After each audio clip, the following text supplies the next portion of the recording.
इस बीच बिहार में कैबिनेट विस्तार के मुद्दे पर महागठबंधन में गांठ पड़ती दिख रही है, क्योंकि कांग्रेस ने मांग की कि नीतीश मंत्रिमंडल में उसके 2 और मंत्री बनाए जाएं।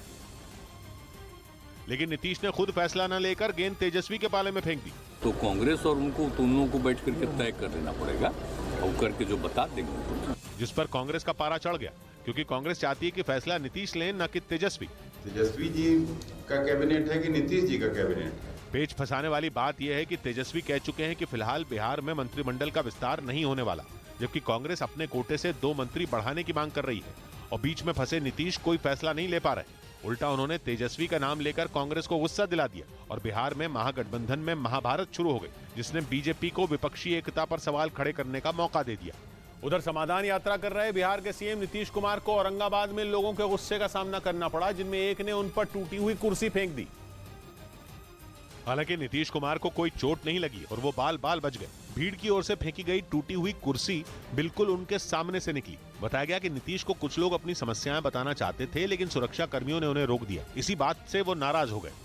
इस बीच बेंगलुरु में प्रधानमंत्री नरेंद्र मोदी ने एशिया के सबसे बड़े एयर शो का उद्घाटन किया। यह एयर शो 17 फरवरी तक चलेगा, जिसका मकसद मेक इन इंडिया की ताकत दुनिया को दिखाने का है। एरो इंडिया के 14वें संस्करण के पहले दिन देश में बने फाइटर जेट और हेलीकॉप्टरों की ताकत दिखाई गई। इस दौरान प्रधानमंत्री नरेंद्र मोदी ने लोगों को संबोधित भी किया। एरो इंडिया का ये आयोजन भारत के बढ़ते हुए सामर्थ्य का उदाहरण है।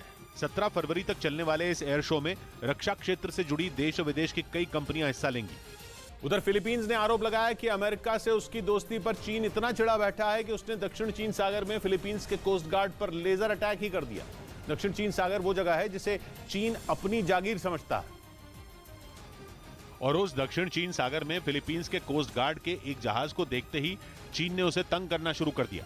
सामने आई तस्वीरों में चीन के बताए जा रहे उस जहाज से आंखें चौंधिया देने वाली हरी लेजर बीम भी निकलती दिखी। फिलीपींस ने आरोप लगाया कि लेजर बीम इतनी ताकतवर थी कि उसके कोस्ट गार्ड के कुछ जवानों को कुछ देर के लिए दिखना ही बंद हो गया। दक्षिण चीन सागर में फिलीपींस के जहाजों को देखकर चीन पागल हो जाता है, लेकिन फिलीपींस ने दावा किया कि ऐसा पहली बार हुआ जब उसने लेजर से ही वार कर दिया।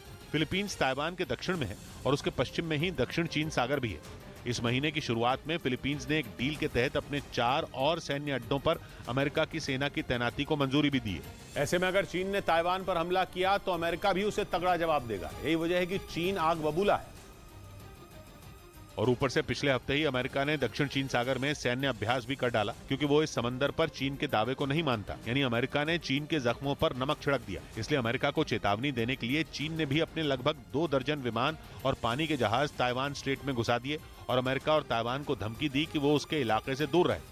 इस बीच दिल्ली के मेहरौली इलाके